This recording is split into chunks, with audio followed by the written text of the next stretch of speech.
It's time for the Newsmaker Show on News Talk AM 1480 WLEA. Good morning, I'm Brian O'Neill on with our regular Friday guest, Dr. Robert Heinemann. Dr. Heinemann, thanks for coming in.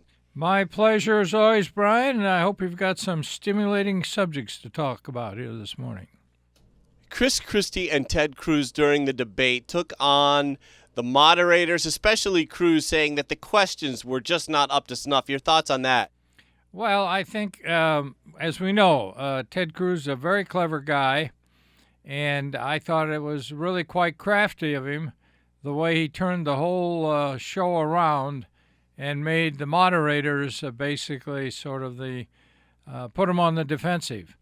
And a lot of the audience obviously liked very much what he said, and then Christie jumped in to support him, and I think a number of the other panelists backed Cruz up.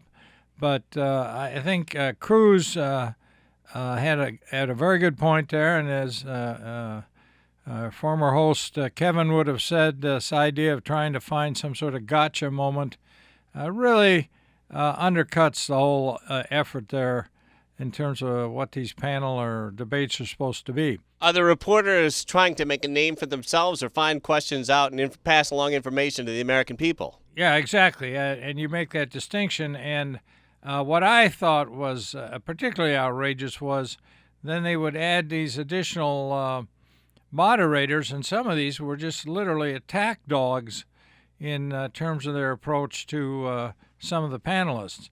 And that was really unbecoming. So I think Cruz' there are 2 points there. One, these questions really aren't terribly important in terms of public policy. And second, you guys are totally biased against us. And I think it was Rubio, who made the point that on Benghazi, Hillary just out and out lied, and the debate moderators in that situation just gave her a free pass on it. So I think in terms of going after the media, I suppose the debates played a pretty important role. I must say, I thought the whole thing was pretty chaotic. I think the moderators let the panelists get out of control, although here and there I thought there was some elements of control. But I thought a couple other points that just sort of stood out was long periods of time talking about the tax programs and the budget plans of these candidates, which is frankly pretty totally meaningless discussion. Trying to figure out whether it would pump up the national debt another $4 trillion and whether the taxes would be fair and equitable. Frankly, the listening audience doesn't care.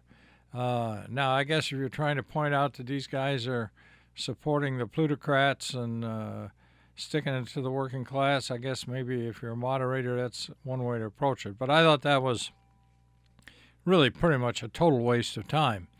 The other thing I thought from the debates that was important to the panelists, frankly, was several times when the moderators tried to nail one or two of the panelists. For example, the one moderator went after Carly Fiorina, I guess, on her CEO tenure at Hewlett-Packard. And I thought Fiorina did an excellent job of coming back and spelling out what she did, why she did it, what the results were, and how important it is for a person to have leadership skills. So it gave her a real chance, I think, to get back at some of these criticisms about her tenure at Hewlett-Packard. But also I thought the question of Dr. Carson about his association with this supplement company, and which apparently has makes some pretty weird claims. It gave Carson a chance to say, "Hey, I don't have anything to do with these people. That's just totally wrong." Carson said, "I've made one or two speeches to them, and I occasionally use their product, but I'm certainly not associated in any way any kind of legal or professional way with them. So it gave Fiorina and Carson a chance to just say, hey, hold it, that's just wrong. And I thought that was, frankly, pretty useful. Talking with Dr. Robert Heinemann, our regular Friday guest. He's the Alfred University political science professor. Jeb Bush versus Rubio. At one point in the debate, Jeb Bush went after Marco Rubio. The Tea Party reaction to that was negative. They did not like Jeb Bush doing that. How do you think the establishment Republicans feel about the Jeb and Marco Rubio debate? Well, I think, again, I didn't catch that part. I must say I went to bed a little early. I followed the Donald Trump, Ben Carson approach, which was 2 hours of this is enough. But the problem there is, and really the Republicans, the real problem the Republicans lack right now is a Karl Rove or a Lee Atwater or someone of that sort, or from the Democrat side, a David Axelrod, somebody who can come in there and bang some heads together and say, hey, hold it, let's get organized here and get a kind of reasonable approach. Why you would have two candidates running from the same state is beyond me. So you fault Reince Priebus for that, maybe? Well, I would to a certain extent, yeah. And I don't know if you can fault him, and he, of course, is the chairman of the Republican National Committee. I don't know if you can really fault him because I don't know if he's got the clout to be able to do that and or has, frankly, the skills. I think he has some pretty good skills. But somewhere along the line, you've got to get some kind of coordination and organization. So now the Republicans have these two guys, and they're banging on each other, and it's not good for the party. And the idea that you're going to end up with a Rubio-Bush or a Bush-Rubio ticket, that's not going to happen. So I don't know. I don't know how much Jeb wants to take after Rubio, frankly, the problem with Jeb is, and it's obvious to everybody, including, I'm sure, Jeb, his oratorical style is not terribly charismatic. And so he doesn't do well in these debates. He's not a disaster, but he's certainly not as good as quite a number of the others on the panel. But again, you look at his father and his brother, and neither one of them would what you'd be calling great orators in the modern age or even the classical age. And they still got elected president. So I'm not certain that that's a disaster by any means, but it doesn't help him. Rubio, on the other hand, does he's much better on the media. Quick on your feet stuff. I'm sorry? Well, he's quicker on his feet. Yeah. Jeb's a little more deliberate, and that may be coming from the fact that his 2 terms as governor, etc. So the point I would make here with regard to Jeb is, and it's the one I made Thursday at our Bergeron Forum at the university, is that in terms of a ground game and the basic campaign structure and organization, he certainly has the basic framework there. After all, his father, they got 4 times at least they've run for the presidency, and won 3 times. Plus his father ran for vice president twice. So you've got a lot of people around the country whom the Bushes know and have worked with. And my view of this would be that the family met last weekend, I believe. They sat down and talked it over, and I would bet the family is out there talking to political leaders all around the country. Longtime Republicans, they know whom they can depend on and whom they can't. And that's one of the advantages of having the experience that Jeb has behind him. In any campaign, any political situation, you've always have these hangers-on who are always there, always have something to say, and never do a thing. And I would guarantee you that the Bushes can tell a difference at this point in their campaigns. So they're talking to people who can do them some good out there, who are willing to get out, roll their sleeves up, and work for Jeb. Now, maybe they're getting some negative. Maybe people are saying, "Oh no, we can't back him. Oh no, he's just not doing the job." I don't think so. I think they're getting some fairly positive feedback out there from these people, and that's one of the reasons they're telling Jeb, just hang in there, just be patient, stay the course, and once it gets around to the point where we actually have people voting, you're going to do all right. And one of the reasons you'll do all right is, of course, you've got about 35 different candidates in the race, and in terms of carrying some of these delegates in states, 15, 20% of the vote may well give you most of the delegates. And so I think the party organization in these areas is perfectly capable of tooling up and giving him support. So I wouldn't get too worked up about this idea that somehow the guy's in a death spiral. I think, Jeb. I think he has a lot of resources out there, and mostly they're on the ground right now. But compared to somebody like Rubio, or especially Trump and Carson and Fiorina, I mean, they just don't have much of a ground game that I can see. And when it comes time to people turning out and voting, that's when the rubber meets the road. Earlier, Dr. Heineman, we talked about how the moderators were criticized. Speaking of that, I sat in on a press conference on Tuesday. It was a telephone press conference, the weekly call that Congressman Tom Reed does. Right. And it wasn't a reporter inside New York State. It was a Washington reporter, not a district reporter, a D.C. reporter, who tried to get Reed looking for one of those gotcha moments. He said there was recently a log cabin Republican meeting. And for those of you who don't know, the log cabin Republicans are the LGBTQ, gay and lesbian Republicans. And this reporter said, you weren't there. Is it because you weren't invited, or is it because you've taken a stance that they don't like? That kind of thing. Right. You know, and basically it was almost like, have you stopped beating your wife lately kind of question. Reed was smart. He did not take the bait.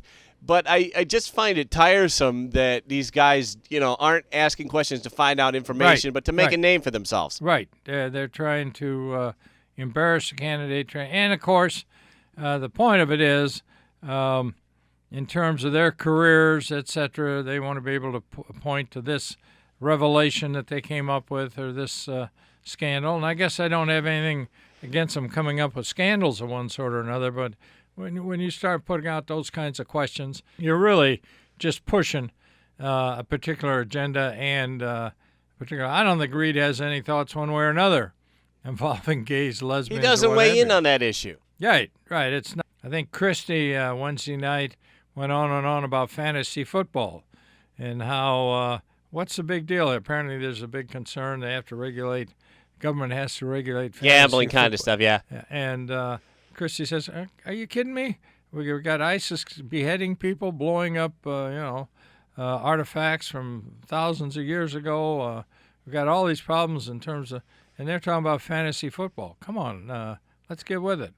So and I'm afraid that the whole panel there on Wednesday night was kind of in that mode. I'm sorry. Go ahead.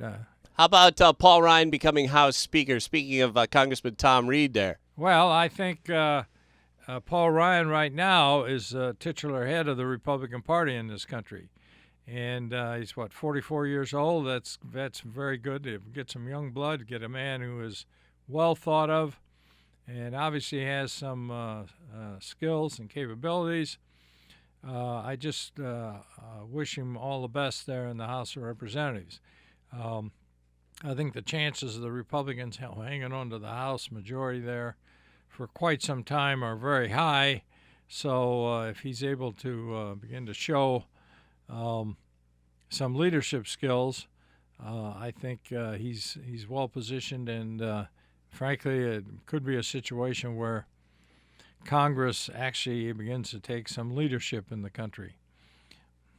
What do you think, Dr. Heineman, of a Democrat White House and a Republican-controlled Congress as far as making government work? Some would say that you end up with gridlock. Others say that it's not such a bad thing because you don't have too many rules and regulations getting passed. That's What correct. are your thoughts? I go with the latter view. I was thinking that as I pulled in this morning. The argument that the last couple Congresses passed 75 laws or something like that, which is lowest since World War II or whatever. So what's the problem? The whole idea of the Founding Fathers and the Constitution is, in fact, to basically gridlock government. It's checks and balances, and the whole idea is to keep government under control. So the fact is that they're not doing very much is probably good. The one problem you run into is when you got a president, let's say like a Hillary Clinton, who's a Democrat and undertakes a lot of initiatives on their own, then it's tougher for Congress to come in and really smack them down. And so in that sense, stalemate doesn't work very well because you can't really shut down an activist president very easily. But it's doable, and it would be a good thing to slow down activity inside the Beltway and slow it down a lot farther than what it's at right now. We've been talking with Dr. Robert Heinemann on Newsmaker. We're going to take a quick break. When we come back, we're going to talk about Iran and China. Stay with us. Back on Newsmaker Show, Brian O'Neill in with Dr. Robert Heinemann. Dr. Heinemann, China changing their one-child per family policy. Your thoughts there? Well, I think it is an excellent example, and I teach public policy, or I'm teaching it now, of the effects of public policy, and I guess any decision you make has spin-off effects. But it's hard to tell why the Chinese went to the one-child policy. I guess their thought was their population was just getting too large. I don't know what too large is there in that respect, but it does play into some of the issues that have come up on this program many times, and particularly the abortion issue. So that the one-child policy, an attempt to hold down the demographic level there in China, resulted in a huge imbalance gender population, so that I think in a normal sort of population balance, it's about 105 females to 100 males. But in China, in some of these areas, it was 120 males to 100 females. It's skewed way out of proportion to what the natural balance would be. Now, of course, it's illegal in China to abort simply because the child is a female. But in terms of a little cough or a wink or a knowing nod from the doctor, clearly they're aborting females left and right. And I don't know what the pro-choice people, what the position would be on this, but here's an example of what gung-ho abortion can do. And that's one of my clear arguments against this whole idea of abortions and pro-choice. They have got a situation now where they have a huge imbalance of males in China, and they're trying to rectify that, and that's going to take 15, 20 years anyway. I guess they're going to a two-child policy. But the bigger implication is with this huge reservoir of unmarried, unattached males does have serious international implications. And the implications are that China may well become much more militaristic and much more aggressive. And that could be a bad thing for all of us. So it's really quite interesting how a public policy imposed could have some really, really serious consequences. From the Drudge Report, and this they link to the Daily Times of Israel, I believe, or the Times of Israel. Iran to send fleet of warships to the Atlantic Ocean to show their prowess. Yeah, well, good for them. Right. They can send their warships to the Atlantic Ocean, and we'll kind of keep track of them, and we'll see how much prowess they have. The advantage of that is it makes it a lot easier for us to watch them. And I guarantee you we have the ability to watch them very closely. So, ships away. Go ahead. And the report goes on to say that Iranian leader Khamenei has repeatedly rejected any future talks on normalization with the U.S. Yeah, they'll come around. I wouldn't. Do you think so? Oh, absolutely. That's just a matter of time. Why wouldn't he be happy with the deal that Obama gave them? Well, I'm not certain it's that good a deal for him in some ways. But, again, you get into internal politics in a country like Iran, and some of these people are spouting off simply because they want to maintain their position or there's pressures, internal pressures. So I wouldn't worry about that too much at this point. I do think it's interesting that carry it a little farther in terms of international terms, that NATO now is actually sending troops along the Russian border in Poland and the Baltic states. And that indicates that NATO has taken Putin fairly seriously. And I think they're sending a message to Vladimir there that they're not going to tolerate any kind of incursion. And I think they clearly are saying that these are NATO states and we're going to defend them. And at this point, with the Russians running around in Syria and Iraq, I would guess Putin is probably on the edge of being overextended. And NATO may well be thinking this is a time to send him a message. At any rate, I think it's the right thing for NATO to do.